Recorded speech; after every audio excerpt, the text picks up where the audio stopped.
Nang marinig naman ito ng kanyang kasama, agad naman yung umalis para tumungo sa bahay ng matanda.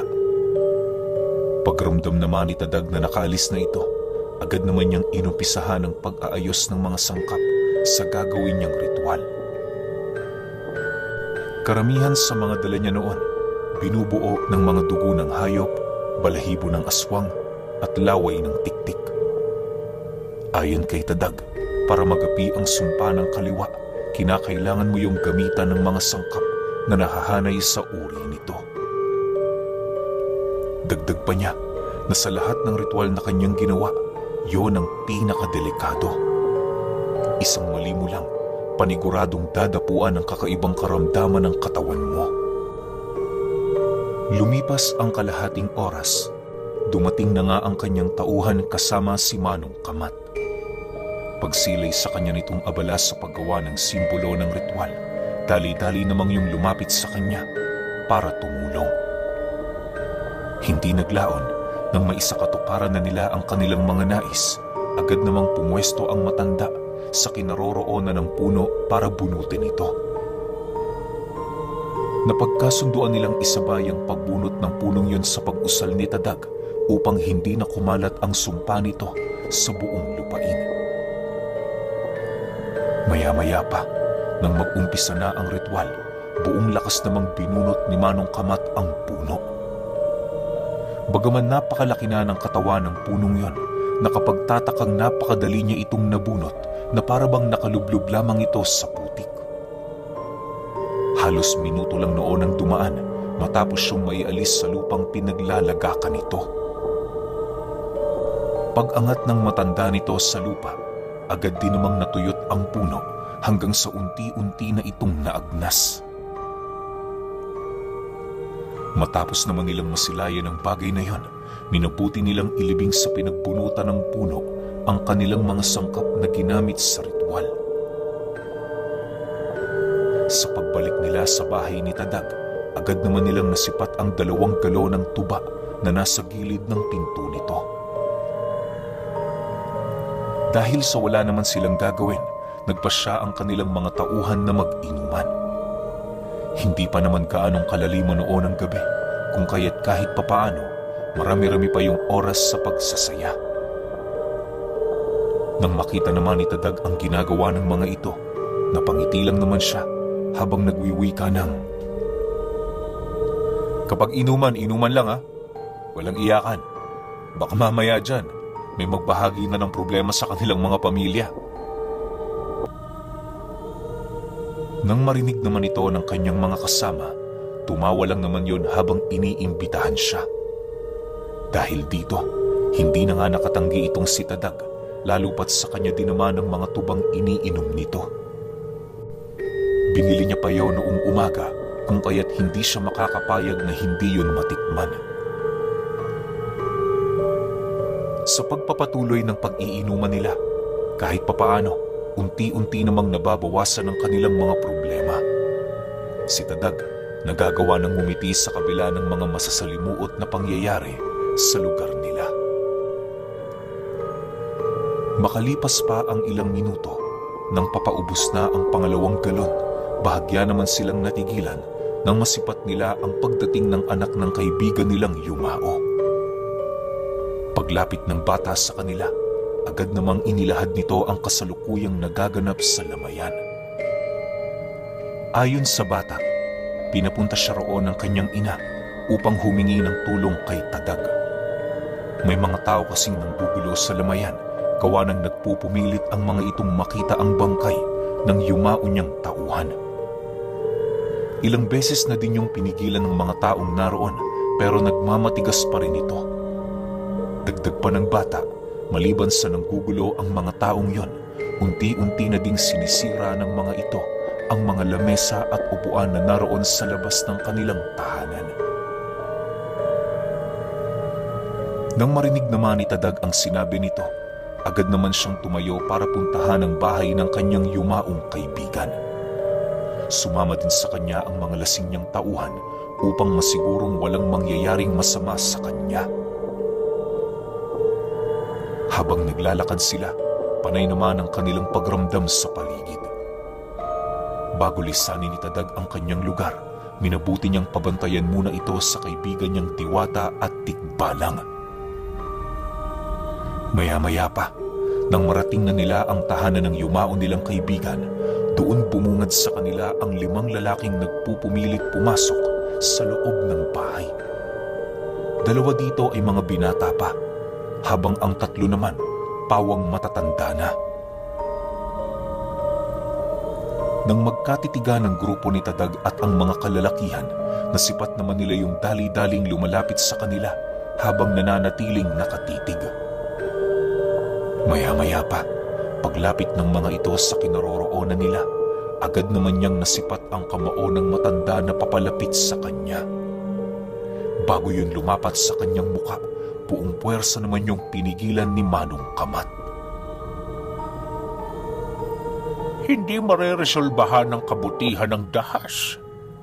Ano man ang galit mo sa batang ito, mas mainam na mahinahon mo itong isalaysay. Tandaan mo, mas marami kami sa inyo. Di hamak na lamang kami kahit saan mang aspeto. Alam kong hindi ka masamang tao, kaya inaasahan ko na meron kang magandang rason kung bakit mo ginagawa ang bagay na to. Wika ni Manong Kamat sa matanda. Nang marinig naman ng matanda ang kanyang sinabi, agad naman itong binawi ang kanyang kamay. Sa muling pagsilay nito sa kanila, tumulo na lamang ang luha nito habang inilalahad sa kanya ang rason ng pagpunta nito sa tahanan ng yumaong tauhan ni Tadag. Ayon sa matanda, pinuno ng kanilang pangkat ang lalaking yon. Napilitan lang yung umalis pansamantala sa grupo nila dahil kay Tadag. Noong una, kampante naman ang kanilang pangkat na hayaan yun sa kanyang desisyon, gawa ng nasisiguro nilang meron itong malakas na pinunong pinagsisilbihan. Subalit, nang malaman nila ang tungkol sa balitang yon, hindi nila maiwasang tumungo ng personal sa bahay ng lalaki. Labis-labis ang galit na kanilang naramdaman noong mga panahong nalaman nila ang biglaan nitong paglisan.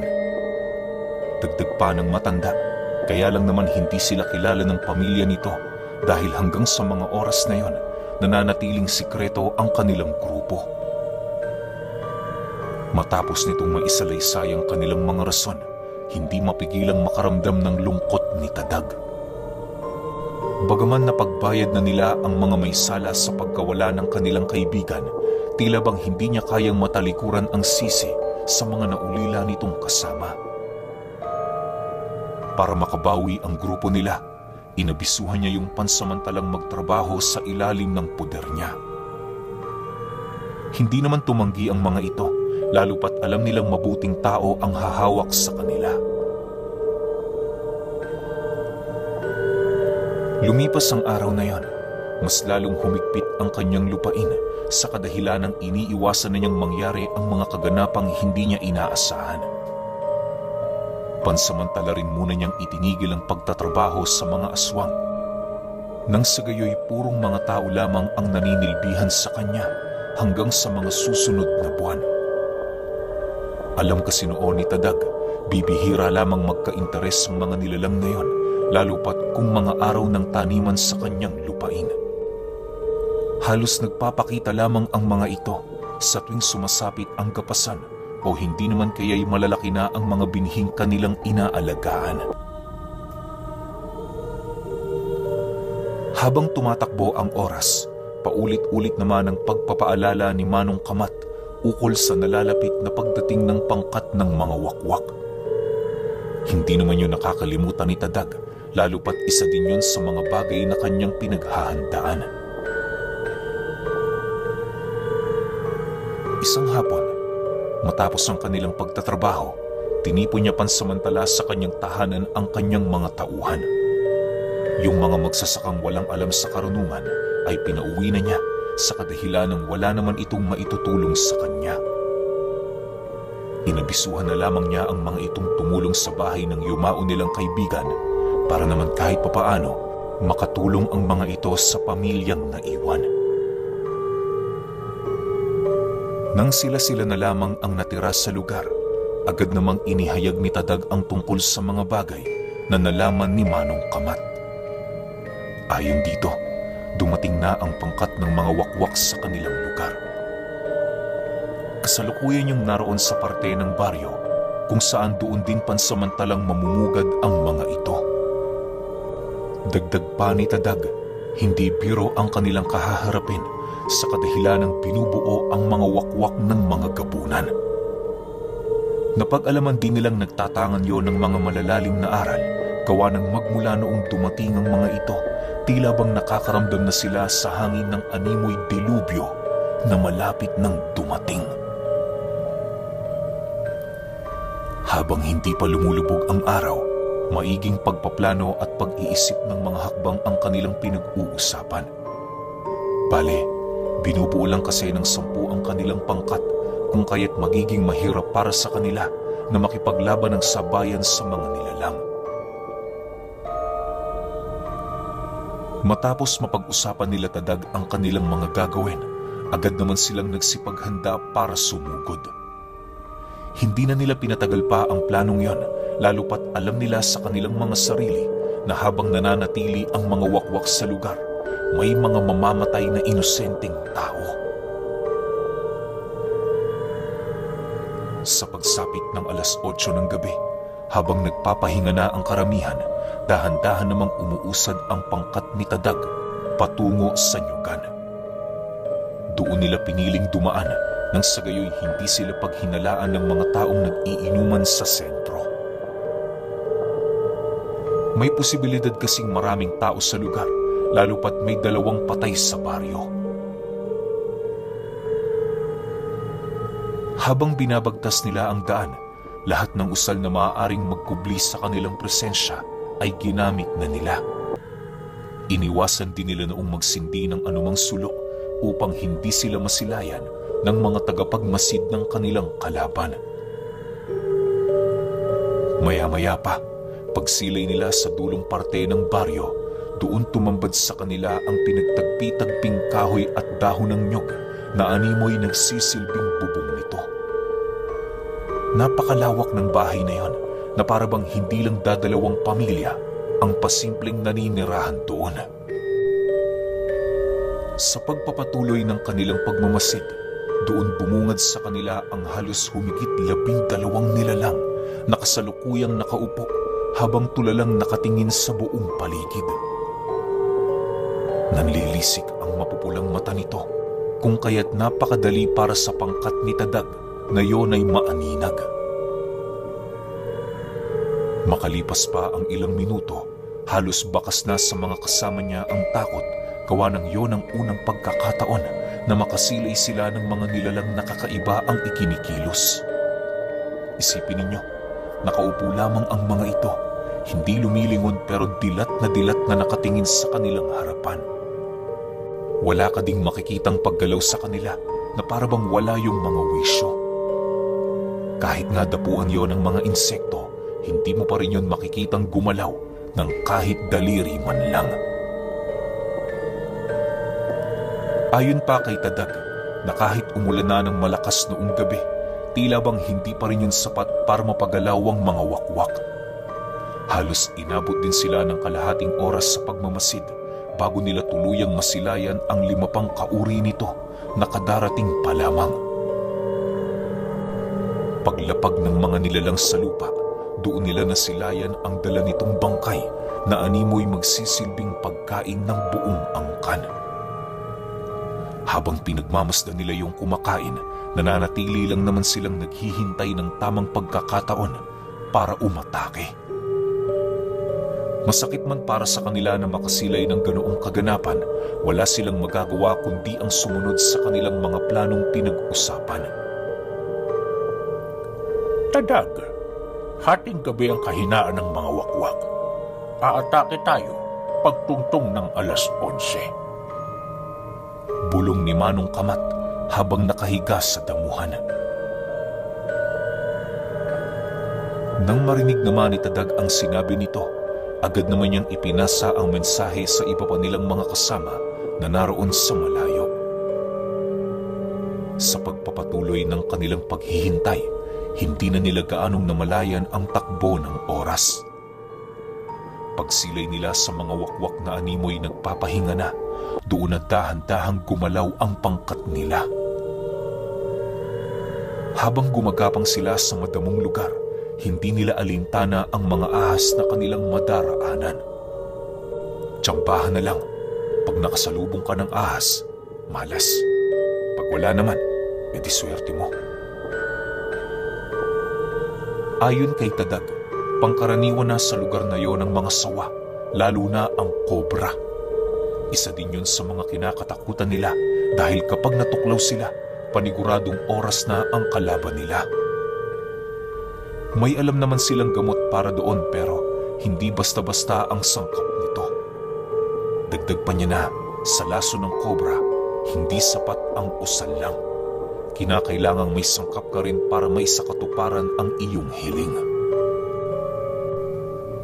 Makalipas pa ang ilang minutong paggapang sa damuhan, awa naman ng Diyos, ni isa sa kanila walang nakadaan sa lugar na merong sawa. Pagramdam nilang nasa harap na nila ang mga nilalang, matyaga naman silang naghintay sa senyas ni Manong Kamat. Pagsilay nila sa kamay nitong biglang tumaas, dali-dali naman silang nagsitayuan at walang habas na pinagtatataga ang mga nilalang. Dahil sa bilis ng pangyayari, kung kaya't agad naman silang nakapatay ng 3 sa mga ito. Pagsipulasa naman ng mga wakwak sa paligid, dali-dali naman silang nagtipon para bantayan ang kanilang mga sarili. Kinakailangan nilang magdikit nang sa gayoy hindi sila basta-bastang mahila ng mga nilalang patungo sa karimlan.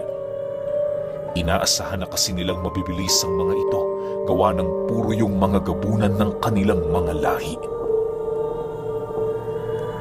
Maya-maya pa, nang medyo naantala ang digmaan sa pagitan ng kanilang puwersa at ng mga wakwak, doon nila nasilayan ang pagtipo ng mga ito sa kanilang harapan.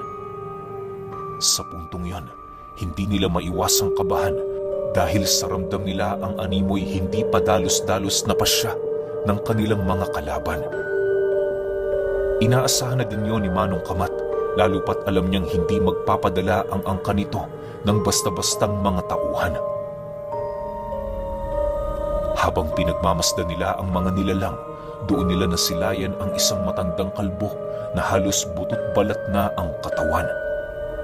Sa sobrang payat nito, hindi na yun makatayo ng diretsyo, ngunit ramdam nila Tadag na nagkukunwari lamang ito. Pagsilay nilang dahan-dahan ang naglalakad ang matandang yun papalapit sa kanila, mas lalo nilang hinigpitan ang kanilang mga depensa upang mapaghandaan ang anumang hindi inaasahang pag-atake nito. Nang maramdaman ng nilalang na yon na ilang dipa na lamang ang layo niya sa pangkat ni Tadag, bigla naman yung tumigil habang patuloy na nagmamasid. Sa isang iglap, nasipat nila yung nagkaroon ng kasuotan kahit wala naman yung damit. Animoy ang balat nito ay kaya niyang manipulahin sa anumang bagay na kanyang nanaisin. Dahil sa ginawa nito, halos napangangalang naman ang iilan sa kanila sa kadahilan ng hindi nila inaasahan ang ganoong uri ng abilidad ng wakwak. Akala nila ang pagbabalat kayo nito ay sa anyo lamang, kung kaya't hindi nila lubusang akalain na posible pala ang ganoong kakayahan. Sana naman alam nyo kung anong gulong pinasok nyo ngayong gabing ito. Matagal na kaming nag-aani rito. Sino man ay walang karapatan para kami ay pigilan. Wika ng matanda habang pa isa-isang tumititig sa kanila. Nang marinig naman yun ni Tadag, mariin siyang nanindigan ukol sa kanilang pagtutol sa mga bagay na nais gawin ng nilalang.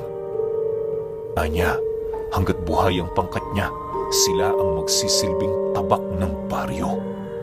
Kahit kaano man kapeligro ang kanilang makakalaban, walang puwang sa kanila ang pag-atras dahil sa sinumpaan nilang tungkulin. Dagdag pa niya na ang lahat ng kanilang pagsasanay ay nakalaan para sa ganoong kaganapan. Walang silbi ang banta ninyo. Hindi kami natatakot. kahit binubuo ng mga gabunan ng inyong grupo.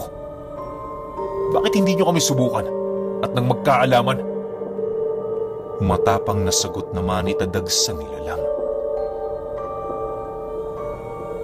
Dahil sa kanyang sinabi, agad namang napangisi ang matanda na parabang isang nakakatuwang kataga ang narinig nito. Sa muling pagsilay nito sa kanilang kinaroroonan, pasimpleng sumagot naman yun sa kanya ng, Wala kang kaide-ideya kung ilan ang albularyong napatay namin sa baryo ninyo.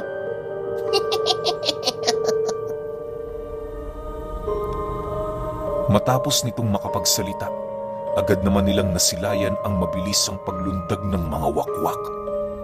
Sa sobrang bilis ng mga nilalang na yon, halos hindi na ito magawa pang masundan ng kanilang mga paningin.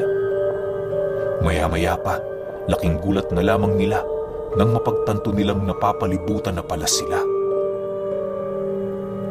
Bagaman nasukol na ang kanilang grupo, nananatili pa ring kalmado ang pangkat ni Tadag. Hindi sila gaanong pinanghihinaan ng loob dahil alam nila sa kanilang mga sarili kung ano ang kanilang abilidad at kayang ipamalas pagdating sa digmaan. Maya-maya pa, nang masipat nila ang mabilisang pagsunggab ng mga nilalang, agad naman nilang isinigawa ang kanilang mga binabalak.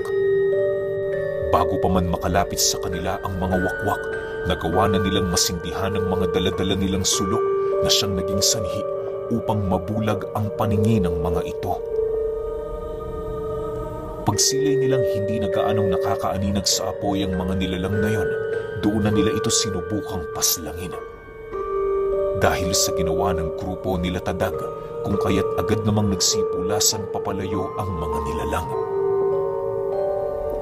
Yung ibang hindi nakatakas, nagpumilit pang lumaban. Subalit dahil sa pagtutulungan ng kanyang mga kasama, kung kaya't hindi naglaon na gawa na nila yung mapaslang. Sa pagkamatay ng mga ito, agad din namang naapula ang mga dala nilang sulok dahil sa lakas ng ulan. Habang paisa-isang nawawala ng siga ang mga apoy nila, taimtim naman silang nagdarasal para sa kanilang mga kaligtasan. Itinaas na din nila ang kanilang bakod at puder sa katawan bilang paghahanda ng nalalapit na digmaan. Bagaman iilang wakwak lamang ang kanilang napaslang dahil sa estilong yon, malaking tulong na din yon para sa kanila, lalo pat ramdam na ng mga kalaban nila ang galit dahil sa kanilang ginawa. Yun lamang ang hangad nila Tadag, nang sa gayoy hindi yun gaanong makapag-isip kung papaano pabagsakin ang kanilang pangkat. Sa pagpapatuloy ng ganoong pangyayari, labis naman ang kanilang pag-iingat. May mga binabalak pa sila noong plano pero hindi muna nila yun pinahalata sa kanilang mga kalaban, gawa ng maaari nila yung magamit sa oras na malagay na sila sa alanganin. Lumipas pa ang ilang minuto, muli na namang nagsilusob ang mga nilalang. Pagsilay naman ng mga tauhan ni Tadag sa paglapit ng mga ito, agad naman nila yung sinalubong gamit ang mga tabak at pananggalang. Kahit alam nilang may kakayahang maglaho sa dilim ang mga wakwak, hindi na nila yun gaano pang inisip sa kadahilan ng nagtitiwala sila sa binabalak ni Tadag at ni Manong Kamat. Habang paulit-ulit nilang pinagtatataga ang mga wakwak na lumalapit sa kanila, napapansin nila noong naglalaho lang yon na parang pula. Nang mapagtanto naman ng mga tauhan ni Tadag na medyo umuusad na sila ng konti sa kanilang grupo, dali-dali naman silang umatras habang nananatiling nasa depensang posisyon. Matapos itong gawin ng kanyang mga kasama, doon na nga nagkaroon ng pagkakataon ng mga wakwak upang muli silang palibutan. Hindi na rin nababahala ang mga ito sa dala nilang sulok sa kadahilan ng alam na ng mga nilalang na yon ang tungkol sa estilong yon. Maya-maya pa, pag-atras ng mga wakwak na kasalukuyang nakapaikot sa kanila, doon nila nasilayan ang paglapit ng mga kasama nitong nakapagpalit anyo na. Paglalarawan ni Tadag sa nilalang na yon, Halos walang pinagkaiba ang wangis ng mga ito sa mga ordinaryong tao. Ang tanging bukod-tangi lamang sa kanila ay ang mga nanlilisik nitong mga mata at ang matatalas nitong mga kuko. Matapos naman yung masilayan nila Tadag, bigla naman silang napasipat sa isang wakwak nang marinig nila yung magwika ng, Kami naman.